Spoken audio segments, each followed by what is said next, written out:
Alex, I walked into the shop this morning at 4 a.m., and for a second I thought I'd finally cracked and started seeing ghosts. The corner of the workbench was just screaming green. Is this where you tell me you've been huffing lacquer thinner again, or did you finally get your hands on that new Prusa filament? It's the Prusament PETG Ultra Glow. And calling it glow in the dark is like calling a supernova a bright light. I left a small test print sitting out after the sun went down, and I'm telling you, it was casting shadows on the wall. At 83 bucks a spool, it's definitely not what you're using to print 100 fidget spinners. But man, it feels like holding a piece of the future. $83 for an 800-gram spool? Tiger, that's not a filament purchase. That's a monthly subscription to a mid-range gym. Who is actually buying this? Is it for people who want to find their keys during an apocalypse? It's the ultra glow factor.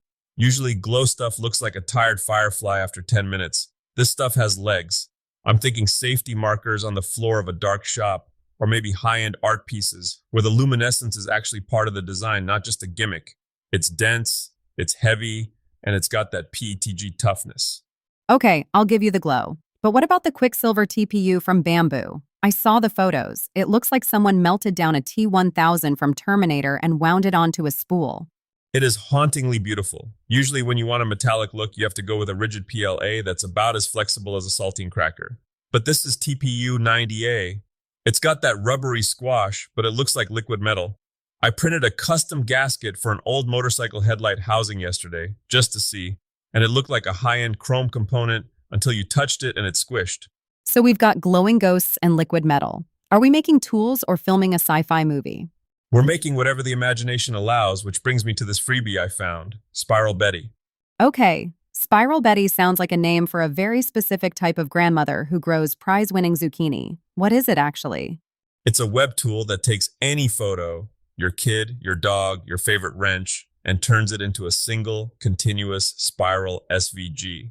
When you 3D print it, just one or two layers thick, it looks like a textured disc. But the second you hold it up to a light, the image pops out with this incredible depth. It's like a lithophane, but way faster to print. I did one of my grandfather's old lathe, and I've spent more time staring at it today than actually working. Wait, so it's a hidden image? That's actually a brilliant gift idea. And I'm guessing it doesn't cost $83 to use the software? Totally free. It's the kind of thing that makes you look like a wizard while you're actually just letting the algorithm do the heavy lifting. Speaking of heavy lifting, you've been spending a lot of time in the welding booths lately. I saw the notes from the inspection expo and conference. It sounds like the cool kids in welding aren't actually the ones holding the torches anymore. It's a hard truth to swallow when you love the smell of ozone, but the real weight and the real paycheck is in the clipboard. The IEC this year was a bit of a wake-up call regarding the legal side of things. If you're a certified welding inspector, you aren't just checking beads. You're the gatekeeper against catastrophic failure. That sounds stressful. Hey, if this bridge falls down, it's on you, Tiger. No wonder they get paid the big bucks. It's about the structural steel endorsement. That's the big one right now. You can be a great welder, but if you can't verify that a skyscraper's skeleton can handle a wind load, you're hitting a ceiling. I tell the young guys in the shop, don't just get good at the stack of dimes weld. Get your CWP, the Certified Welder Program, and then that CWI renewal. It's the difference between a job and a career that can't be offshored. It's funny, you always talk about grit, but it sounds like the most gritty thing you can do right now is hit the books and pass a certification exam. Grit isn't just calluses, Alex. It's the stomach to sit through a codebook seminar so you can ensure the work is done right.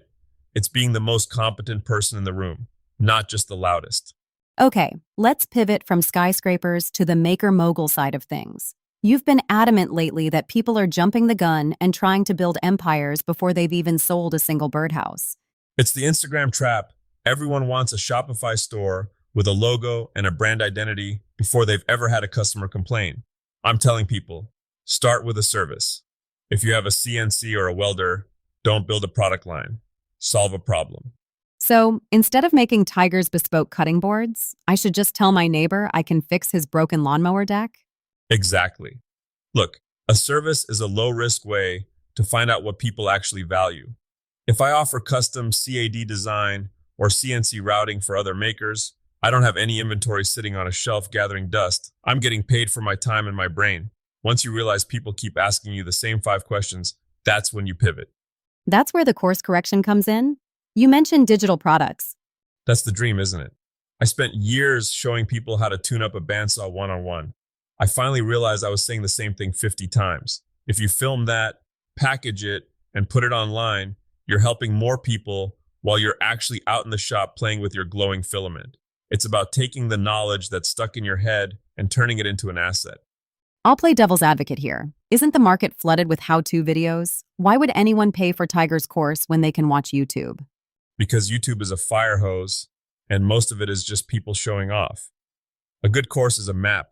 People will pay for the map because they're tired of getting lost in the woods of algorithm-friendly content. They want the straight line from I have a pile of wood to I have a finished table. Speaking of piles of wood, let's talk about the Woodshop Olympics and this weekend's DIY reality check. I think we've all been guilty of starting a cathedral of woodworking that ends up being an expensive firewood rack for 3 years.